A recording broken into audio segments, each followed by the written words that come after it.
네, 여러분 안녕하세요. 자, 이번 시간에는 우리가 민간경비, 특히 우리나라의 민간경비의 각종 제도, 또 각종 법적인 그런 근거 규정 중에서 지난 시간에 경비업법에 대해서 살펴본 것처럼, 자, 이번에는 이 민간경비원과 함께 항상 우리가 논의를 할 때 함께 이 범주 안에 들어서 같이 비교 대상으로 이야기를 하고 있는 청원경찰에 대해서 한번 같이 살펴보시겠습니다. 청원경찰은 앞서서 저희들이 역사적인 발전 과정과 법적인 토대에 대해서 이야기할 때 잠깐 논의했었던 바와 같이 이 청원경찰은 다른 나라에는 없는 우리나라의 아주 독특한 제도로 이 경비업이 전반적으로 급속하게 우리나라 경제 개발이 급속하게 발전할 때 경비 업종도 함께 성장을 할 수 있는 이런 계기도 됐을 뿐더러 현재로서도 이 경비원과 그리고 이 특수경비원, 청원경찰 이렇게 다양한 제도 등을 운영함으로 해서 각각의 필요한 적재적소에 이 경비 인력을 배치를 해서 현장에서 운영을 하고 있습니다. 자, 그래서 오늘날 이 청원경찰에 대한 이 법률적인 위치와 지위에 대해서 한번 살펴보고, 또한 경찰, 민간경비원, 또 청원경찰 이를 서로 구분해 가지고서는 어떻게 우리가 논의를 해야 될지 상호 비교해보는 시간도 같이 갖도록 하겠습니다. 자, 먼저 청원경찰. 청원경찰은요, 이 경비업법에서 이야기하고 있는 경비원하고는 다르게 별도의 법률을 가지고 있는데, 경비업법보다도 먼저 만들어졌었던 바로 청원경찰법입니다. 자, 청원경찰법 제2조에서는 다음에 해당하는 기관의 기관장 또는 시설장이 시설 경영자가 경비를 부담, 여기서 말하는 경비는 즉 지불할 비용을 뜻하는 겁니다. 그래서 지불 경비를 뜻하는 거고요. 시큐리티의 경비가 아니고, 이 경비를 부담할 것을 조건으로 해서 경찰 배치를 먼저 요청을 하는 겁니다. 자, 그런데 중요한 게 있어요. 자, 경찰을 배치를 하는데 그 경찰에 대한 비용을 누가 준다? 바로 우리 시설에서 줄 거다라고서는 신청을 하면은 그 기관, 시설, 사업장 등의 경비를 담당하기 위해서 사실은 정말로 경찰관을 거기에 현장을 배치를 해줘야 되겠지만, 아시는 것처럼 우리가 경제개발 시기에 워낙 다양한 사건 사고들도 많고 또 시국치안과 민생치안이 모두 다 경찰한테 집중되어 있던 관계로 경찰이 모두 다 그런 거를 다 이 시큐리티를 해주지 못한다는 것을 누구나 다 알고 있었던 상황이었기 때문에, 그러면은 그 기관에서, 즉 그 시설에서 필요한 경비를 담당할 전문적인 이 경찰 인력을 너희 기관에서 스스로 비용을 부담을 해서 배치를 해서 그 사람들이 경찰관은 아니지만 경찰의 직무를 할 수 있도록 만들어 놓은 게 바로 청원경찰입니다. 그래서 청원이라는 뜻은 말 그대로 청에서, 그러니까 청원을 통해 가지고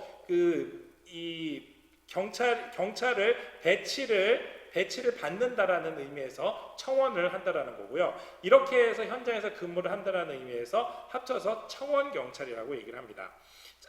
자, 이들은 청원경찰이니까 지금 대한민국 국가경찰 또는 자치체경찰로 운영하고 있는 이 조직들을 봤었을 때 이 경찰과 청원경찰 모두 다 동일한 경찰일까요? 아니죠. 우리가 알고 있는 자치체든 아니면 국가경찰이든 이 경찰 인력은 국가에서 공공섹터에서 운영을 하고 있는 경찰입니다. 그래서 이 청원경찰은 활동은 사실상 민간경비원의 활동을 하고 있지만 여기에 있는 법률 근거 조항에 의해서 말 그대로 시설주 내지는 청원주가 비용 부담할 것을 전제로 해서 그 요청을 청원을 통해서 받아낸 그 인력 TO만큼 이들에 대한 경비를 우리 스스로 부담해가면서 채용을 해서 경찰 업무를 대신해서 시키는 아주 독특한 제도입니다.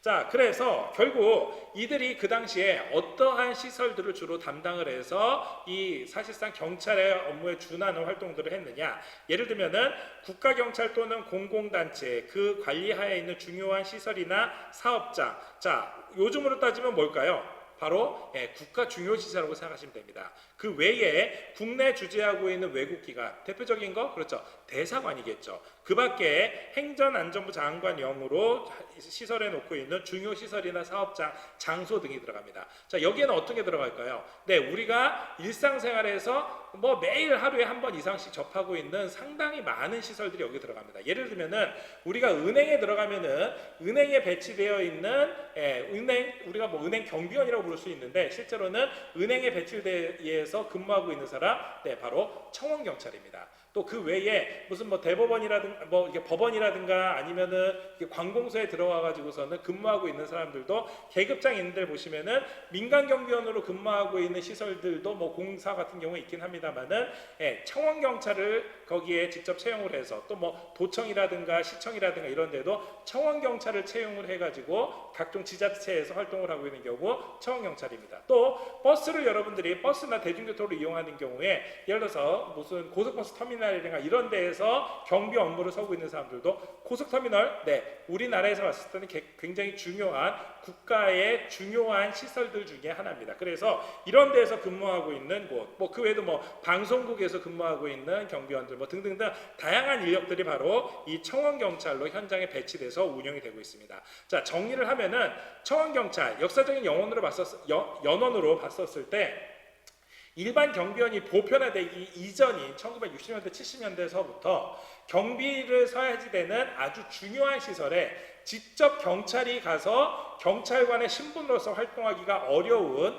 그 상황에 대응해서 당시 필요로 하는 청원주, 시설주가 비용을 부담할 조건으로 해서 비용을 지불을 하고 경찰 역할을 할 수 있는 사람을 자체적으로 고용을 해서 이 사람들이 경비 업무를 담당을 하게 한 겁니다. 즉, 이 사람들은 결국은 일반 경찰처럼 수사를 하거나 아니면은 뭐 무슨 이렇게 법집행 활동을 하는 게 아니라 사실상 그 현장 내에서 청원주가 운영하고 있는 시설 사업장 내에서 경비 업무와 관련되어 있는 시큐리티와 관련되어 있는 권한 내에서만 경찰을 대신해서 경찰관 직무집행법상의 업무를 보고 있는 겁니다. 자, 이해가 되시겠습니까? 결국 청원경찰은 이렇게 우리나라에서 독특하게 운영이 되는 거고, 이것과 유사한 걸로 여러분들 지난 시간에 한번 법률적인 토대에서 검토해 봤었던 것 중에 이런 거 있었죠. 미국에 있는 경찰관들 또 미국에 있는 이 경비원들 중에는 말 그대로 우리나라 일반 경비원과 같은 순수하게 민간 경비만 하는 사람도 있지만, 또 독특하게 미국 같은 경우에는 경찰임에도 불구하고 파트타임으로 경찰관 신분을 가지고 있으면서 민간경비를 하는 사람도 있지만, 그 중간에 민간경비원으로 생각이 되는데 법률로서 그 권한을 어느 정도 부여받아서 해당된 그 지역, 해당된 이 관리구역 내에서는 경찰과 유사한 업무를 하고 있는 사람들이 있습니다. 예를 들면은 캠퍼스에서 운영하고 있는 캠퍼스 폴리스 같은 경우가 대표적인 거겠죠. 그래서 이러한 지역에서 운영하고 있는 준 경찰로서의 활동을 하고 있는 이 사람들 미국에서 민간 경비의 일종으로 보고 있습니다. 자, 이거를 우리나라로 보면은 우리나라에서도 이와 유사하게 청원 경찰 제도를 운영함으로 해서 모든 경비원들을 다 배치하기 이전서부터 반드시 필요로 했던 시설들, 아까 말씀드린 은행이라든가, 우리나라도 대학 같은 경우에 서울대학 같은 경우는 서울대학이 국공립대학으로서 또 지금은 법인으로 독립을 해서 서울대학교 권역을 시큐리티를 하고 있는 거를 이미 이제 국가 중요 시설들이 또 당연히 거기 각종 연구소라든가 이런 것들이 있기 때문에 서울대학교를 시큐리티 하고 있는 이 인력의 전문 인력을 청원경찰을 스스로 채용을 해가지고서는 근무를 시키고 있습니다. 이렇게 중요한 시설들, 뭐 박물관, 그 외에 여기 나와 있던 것처럼 뭐 국내의 중요한 외국기관이어서 뭐 대사관이라든가 뭐 터미널, 뭐 발전소, 뭐 등등등 뭐 이런 곳에 바로 청원경찰을 배치함으로 해가지고 경찰력을 대신해서 경비 업무를 전담시키고 있습니다.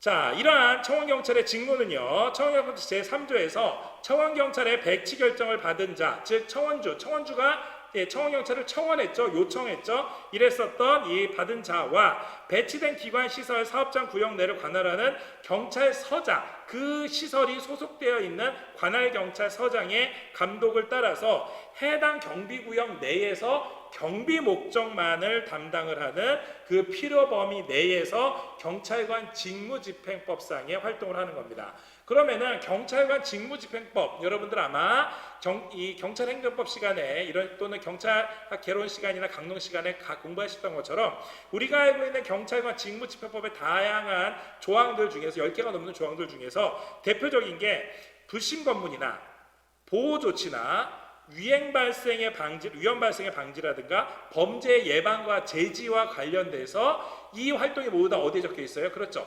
경찰관 직무집행법 제2조 이하에 나와 있는 이러한 활동들을 청원경찰이 그 관리 범위 내에서, 경비구역 내에서 경비를 목적으로, 즉 시큐리티를 목적으로 경찰을 대신해서 경찰관의 직무를 수행을 하는 게 바로 청원경찰입니다. 이제 조금 더 구체화되면서 여러분들도 잘 이해가 될 거라고 생각이 됩니다. 자, 결국 이러한 청원경찰을 배치를 하는, 즉 출발점 자체가 청원경찰을 배치받으려는 자, 청원주, 아까 말씀드린 시설주가 관할 지방청장한테 역시 신청을 하도록 되어 있고요. 이에 따라서 지방청장은 청원경찰 배치 신청을 받으면은 이 배치 여부를 결정을 해서 당연히 기존에 있었던 다른 사례들이 있겠죠. 은행이 새로운 지점이 생긴다라든가 아니면 거기에 뭐 방송국이 생긴다라든가 이랬을 경우에 그 기준에 맞춰서 배치 결정 여부를 지체 없이 확정을 해가지고 결정을 해서 신청이 이 청원자한테 알려야지 되고요. 이렇게 돼서 인정될 경우에는 청원경찰이 필요하다고 했었을 경우에 당연히 추가로 요청을 하는 단계가 진행될 수가 있습니다. 이러한 청원경찰은요, 임명권자 자체는 청원주가 공지를 내고서는 선발을 하게 됩니다. 그리고 이거에 대한 승인권자는 임용될 때 미리 사전에 지방청장을 통해 가지고서는 마치 신청한 거에 대해서 허가를 내주는 것처럼 승인을 하도록 되어 있고, 국가공무원법 제33조에 즉 공무원이 될 수 있는 자격에 있는 사람들만 이러한 청원경찰로서 임용이 가능하고, 이 여기에 결격사유에 해당하는 사람은 청원경찰로 임용될 수가 없습니다. 그 외에도 임용 자격, 방법, 교육 및 보수에 대해서는요, 이러한 경찰관에 준해서 어느 정도 이 경위급 이하로 보수를 할 수 있도록 되어 있습니다. 한편 국가공무원 제33조에 있는 결격사유, 앞서서 봤었던 경변의 결격사유와 유사한 것들이 상당히 중복되어 있고요. 피성년 후견인, 피한정 후견인, 파사 선고받고 복권되지 아니한 자, 금고 이상의 실형을 받고서는 5년이 지나지 아니한 자, 집행유예가 받고 난 다음에 2년이 지나지 아니한 자, 또 선고유예를 받았을 경우에 선고유예 기간인 자, 또 법원의 판결에 의해서 자격상실 정지되어 있는 자, 기타 형법상으로 규정되어 있는 300만 원 이상의 벌금형을 선고받고 2년 이상 되어 있지 않거나 성폭력특별법에 의해서 범죄를 저하고 2년이 지나지 아니한 자, 기타 파면 처분이나 해임 처분을 받고 3년이나 5년이 지나지 않은 자는 국가공무원에 될 수가 없고, 마찬가지로 청원경찰도 될 수가 없습니다. 이러한 청원경찰이 선발이 되고 나면은 청원경찰에 임용된 사람을 현장에 직접 배치하기 전에 경찰 교육기관에서 직무 수행에 필요하다고 하는 교육을 받게 할 수 있습니다. 또한 계획상 부득이하다고 할 경우에는 일단 먼저 배치를 해놓고 1년 내에라도 반드시 이 교육을 이수하도록 되어 있는데요. 이 경찰 공무원 또는 이 경찰 청원경찰로 퇴직한 이후로 3년이 지나지 않았을 경우에는 별도의 교육받지 않고서는 바로 현장에 보직할 수 있도록 되어 있고, 이 교육 시간은 총 76시간으로 청원경찰의 교육 시간은 사실상 특수경비원의 교육 시간과 거의 유사하다고, 88시간과 유사하다고 볼 수 있습니다. 직무상의 주의사항들이 있는데, 일단 기본적으로 장소, 다시 한번 말씀드리지만 청원경찰은 어디에서만 이 경찰관 직무집행법상의 경찰 업무를 대신해서 수행하는 겁니까? 그렇죠. 바로 경비 목적의 이 범위 내에서, 그 경비구역 내에서만 하는 겁니다. 이러한 장소적인 한계가 있기 때문에 직무 수행상으로 봤었을 때 반드시 필요 한도 내에서만 해야지 되겠고, 활동에 있어서도 사실상 경찰관 직무집행법상에 나와 있는 앞에 나왔던 부신검문이라든가 보호조치라든가 범죄 예방과 제지와 관련되어 있는 위험 발생의 방지, 이러한 활동만 할 수가 있지 사실상 사법경찰리에 관련되어 있는 직무는 행할 수가 없는 상황입니다. 또한 이러한 사건들을 모두 다 직무수행 관계에서 발생한 거에 대해서는 경찰관 직무집행법의 보고 체계에 따라서 관할 경찰서장한테 서면으로 보고를 하거나 그 이전에 지체 없이 구두로 먼저 보고를 하고 지시를 따르도록 되어 있습니다. 한편 이들에 대한 감독은 기본적으로 청원주가 항상 이 소속 청원경찰의 근무 상황에 대한 감독이라든가 근무 수행과 관련돼서는 책임을 지고 교육하도록 되어 있고요. 관련해서 관할 지방청장은 당연히 효율적인 운영을 위해서 청원주와 청원경찰한테 지도감독상 필요한 명령을 실시할 수 있도록 되어 있습니다. 그 외에도 각종 벌칙 조항들이 있는데요. 직권남용을 했었을 경우에 6개월 이하의 징역이나 금고, 벌금형 역시 아주 강력하게 처벌하도록 되어 있고, 그 외에 불법 행위에 대한 배상 책임은 민법상의 규정을 따르고 있기 때문에 사실상 이들이 하는 활동이, 그렇죠, 바로 공무원의 활동에 의해 가서 손해배상법에 의한 게 아니라 민법에 따라서 이 보상하도록 되어 있습니다. 배상하도록 되어 있습니다. 그 외에 벌칙 규정으로 파업이나 태업이나 기타 정상적인 업무를 방해하는 집단 행위를 금지하도록 돼 있어서 이에 대한 처벌 규정도 1년 이하의 징역이나 200만 원 이하의 벌금으로 돼 있고, 과태료도 관련돼서 청원경찰의 배치나 승인과 관련돼서 문제가 있을 경우, 또한 최저 부담 기준액이라는 그 보수가 있습니다. 이 보수를 지급하지 않았을 경우에도 일정한 과태료를 내도록 되어 있습니다. 이러한 청원경찰을 경찰과 그리고 민간경비와 서로 상호 비교를 해보면은 더욱더 명확하게 여러분들이 아마 개념이 확실해질 거라고 생각합니다. 자, 먼저 제일 처음에 경찰 같은 경우에는 당연히 공공섹터 내에서 공공의 이익, 국민 전체를 대상으로 해서 국민의 생명 재산 보호를 지키는 겁니다. 자, 그런데 민간경비는 잘 아시는 것처럼, 그렇죠, 바로 계약한 사람들을 위해서 그 사람들의 개인적인 생명, 신체, 재산을 보호를 하기 위해서 활동을 하는 겁니다. 자, 그런데 청원경찰은 경찰이 가지고 있는 특성과 민간경비가 가지고 있는 특성을 같이 가지고 있는 것들이 있죠. 자, 예를 들면은 준공공의 성격으로 사실 그 장소를 사용하는 자, 방문하는 자들이 상당수가 민간인이면서도 또한 그 시설이 국가로 봤을 때는 중요한 시설로 볼 수가 있는 것들입니다. 아까 말씀드린 것처럼 뭐 은행이라든가 터미널이라든가 방송국이라든가 뭐 이런 시설들이 대표적이겠죠. 항만이라든가. 자, 그랬을 경우에 이러한 지역을 사실상 공공의 차원에서도 당연히 지켜야 되기 때문에 준공공의 이익을 보면서 당연히 그 시설을 보호한다는 측면에서는 시설주, 차원주들이 있겠죠. 이들의 시설을 보호한다는 의미도 있습니다. 한편 직무 권한을 봤었을 때 경찰이야 당연히 관련 법령이 경찰관 직무집행법상의 범위 내에서 국민의 생명, 신체, 재산을 보호하고 범죄 예방, 진압, 수사하고 범죄 피해자 보호, 이 경찰법에 나와 있는 것처럼, 경찰의 임무에 나와 있는 것처럼 뭐 경비, 요인 경호, 대감 추적전, 치안 정보 수집 배포, 교통 단속, 교통 위해 방지, 기타 공공의 안녕과 질서 유지, 다양한 업무를 경찰관 직무집행법 내에서 모두 다 수행을 할 수 있고, 여기에 사법경찰 관리의 역할까지도 할 수 있죠. 자, 하지만 민간경비는 어떻든가요? 잘 아시는 것처럼 민간경비는 일반 민간인과 똑같기 때문에 특별한 권한이 없습니다. 다만 직무시에 자기 스스로가 민간인이고 개인, 사인이지만 그럼에도 불구하고 형법과 형사소송법에서 보장하고 있는 위법성 조각서에 따라서 정당방위라든가 긴급피난이라든가 자구행위라든가 기타 현행범 체포 같은 경우에는 민간경비원도 할 수 있는 거죠. 자, 한편 청원경찰은 어떨까요? 청원경찰은 민간경비가 가지고 있는 특징들 당연히 가지고 있겠죠. 이거 외에 추가로 더 가지고 있는 특징이라고 그러면은 아까 말씀드린 것처럼 제한된 경비구역 내에서 바로 경찰관 직무집행법에 의한 직무수행을 어떤 목적으로만, 그렇죠, 바로 경비 목적으로만 수행을 하는 겁니다. 한편 이들에 대한 교육훈련도 서로 상이한데, 여러분들 잘 아시는 것처럼 경찰로 채용되게 되면은 순경급들은 모두 다 6개월 정도의 15기간 포함을 해서 교육을 받고 있고, 그 외에 간부는 1년 이상 교육을 받고 있습니다. 한편 민간경비원은 일반 경비원 24시간의 월 4시간의 직무교육, 특수경비원은 88시간의 기본교육과 신임교육과 월 6시간의 직무교육이 있고, 한편 청원경찰은 2주인 76시간의 신임교육, 기본교육이 있고 직무교육을 월 4시간씩 받도록 되어 있는 차이도 있습니다. 또한 신분에 있어서도 경찰은 국가공무원이라는 걸 잘 아실 테고, 청원경찰, 민간경비원, 그렇죠, 모두 다 신분이 공무원이 아니라 민간인의 신분으로서 근무를 하는 겁니다. 청원경찰 근무가 끝나고 퇴근할 때는 그 사람이 공무원의 신분이 아니라, 물론 근무할 때도 공무원의 신분은 아니죠. 공무원의 역할을 대신을 하는 것 뿐이죠. 자, 이 사람들 당연히 민간인입니다.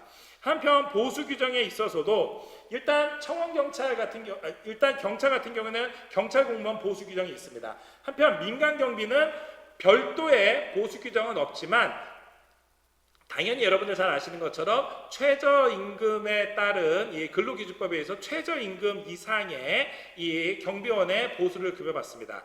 한편 청원경찰은 별도로 경찰청장이 고시를 하고 있는데, 이는 국가 및 지자체에 근무하는 청원경찰은 경찰 공무원의 보수 규정에 따라서 하고 그 외에 일반 기관들이 있습니다. 즉 예를 들어서 아까 말씀드린 것처럼 법원이라든가 시청이라든가 뭐 도청이라든가 이러한 국가나 지자체와 관련된 기관에서 근무하고 있는 사람은 그냥 공무원 보수 규정과 동일하게 적용을 하지만 그 외의 기관들 말씀드렸었던 민간시설에서 은행이라든가 방송국이라든가 이런 일반 민간 경비 일반 이 청원 경찰 이 경비 장소에서 근무하고 있는 사람들은 일반 청원 경찰들은 그렇죠. 이들은 경찰청장에 별도로 고시하야 하는데 별도로 고시해야 하는 그 기준 금액을 보면은 앞서 말씀드린 경찰 공무원에서 해놓고 있는 보수 규정 이상으로 되어 있기 때문에 역시 유사하게 받는다라고 생각하시면 됩니다.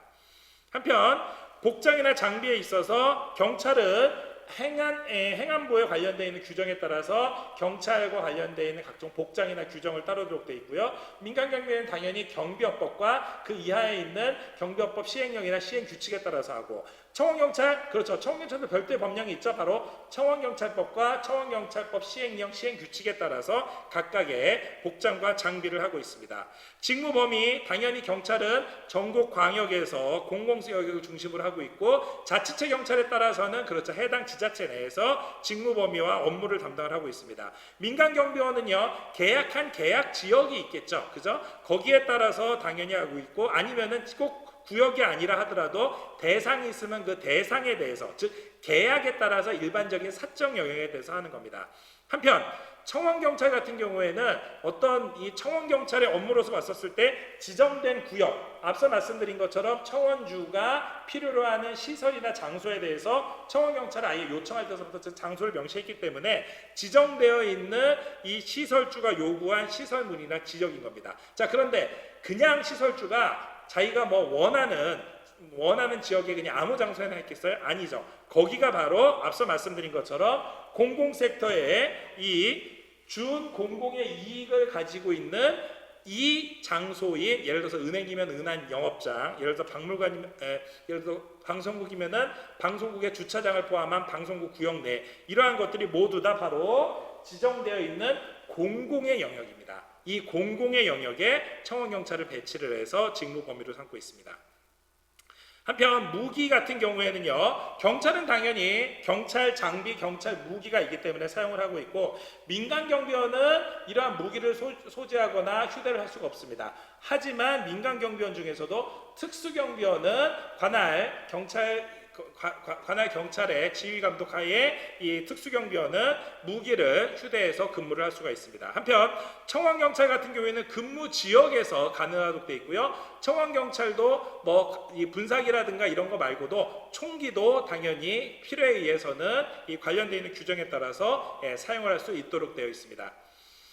한편 손해배상과 관련돼서는 경찰은 국가책임, 국가배상법 즉 공무원에 의한 업무이기 때문에 국가배상법에 하고 있고 한편 민간경비원에 있는 경비원은 그렇죠. 경비원이 아니라 누가 책임진다고요? 그렇죠. 경비업자가 하는 민사책임을 지고 있습니다. 다만 청원경찰 같은 경우에는 시설주의 책임이니까 당연히 경비업자가 별도로 있는 게 아니라 그 시설 해당 책임 하에서 하고 있는데 사실 시설주는 누굴까요? 그렇죠. 시설주는 대부분이 일반 이 청원경찰들 같은 경우에는 일반 시설이기 때문에 예를 들어서 뭐 은행장이라든가 방송국이면 방송국 무슨 책임자 사장이라든가 이런 사람들이 거죠. 당연히 이들의 시설주 책임하에서 하기 때문에 원칙적으로 민사사건의 민사책임하에 있습니다. 물론 지자체에 소속되어 있을 경우에도 마찬가지죠. 지자체장이 되어 있지만 이거는 국가배상법에 의해서 하는 게 아니라 시설주의 책임하에서 민사상의 책임으로 진행이 되는 것입니다.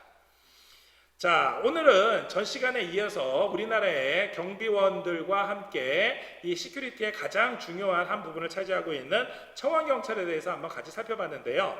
이 종합적인 내용을 한번 검토를 한번 해보면 청원경찰은 기본적으로 국가 또는 공공단체와 그 관리하에 있는 중요한 시설 또는 사업장, 국내 주재 외국기관이나 기타 행안부령에 의한 중요시설의 사업장 또는 장소의 시설장, 청원주죠, 경영자 등이 경비, 즉 비용을 지불할 것을 조건으로 해서 경찰 배치를 신청할 경우에 이들 지역의 이들 시설의 경비, 즉 시큐리티를 담당을 하기 위해서 배치하는 경찰입니다. 자, 이들은 경찰 이 경비 구역 내에서는 경찰관 직무집행법상의 업무인 불신 검문이나 보호 조치나 유행 발생의 방지라든가 범죄 예방 및 제지와 같은 업무를 경찰을 대신을 해서 하고 있고요. 이러한 청원경찰을 배치받으려는 자는 관할 지방청장한테 신청을 하고 지체 없이 결정을 해서 회신하도록 되어 있습니다.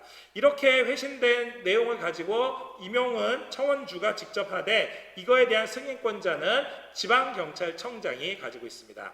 이들 청원경찰의 교육은 청원경찰로 임용된 사람들을 경비구역에 배치하기 전에 이미 사전에 76시간 2주 동안 교육을 받도록 하고 있고요. 만약에 부득이하다고 인정될 때에는 먼저 배치를 하고 1년 내에 교육을 완료할 수 있도록 하고 있습니다. 직무상에 주의할 점이 있는데 바로 청원경찰 같은 경우에는 경찰관 직무집행법상의 직무 범위 내에서만 하고 있고 그것도 경비구역 내에서만 하고 있기 때문에 사법경찰의 업무를 대신해서 실시하는 건 아닙니다. 한편 지방경찰청장은 청원경찰의 효율적인 운영을 위해서 청원주에 대해서도 지도 감독을 하고 있고 여기에 필요할 경우에는 각종 과태료나 벌칙까지 부여를 해서 법적인 책임을 강화하고 있습니다. 자, 오늘 여러분들 청원경찰에 대해서 한번 살펴보셨는데요. 퀴즈를 통해서 좀 더 내용들을 확실하게 여러분들이 복습할 수 있는 기회를 가졌으면 하는 바람이고 앞으로 여러분들이 경찰 공무원을 준비하는 친구들이 많을 텐데 경찰 공무원 외에도 이러한 공안직렬에서 소방이라든가 해경이라든가 아니면은 다양한 군무원이라든가 이렇게 다양한 직렬들이 경찰행정과 유사한 분야가 있고 어떻게 보면은 청원경찰이나 앞서서 얘기했던 경비원 중에서도 현장 출동 요원도 당연히 있고 그 외에 특수경비라든가 다양한 이러한 민간 경비 분야와 청원경찰 분야에도 여러분들이 충분히 진출할 수 있는 분야가 있고 또 보수 수준에 있어서도 요즘은 굉장히 안정적으로 변화하고 있기 때문에 여러분들이 앞으로의 발전 가능성을 보면은 충분히 진출을 고려해 볼 수 있는 분야라고 생각이 됩니다.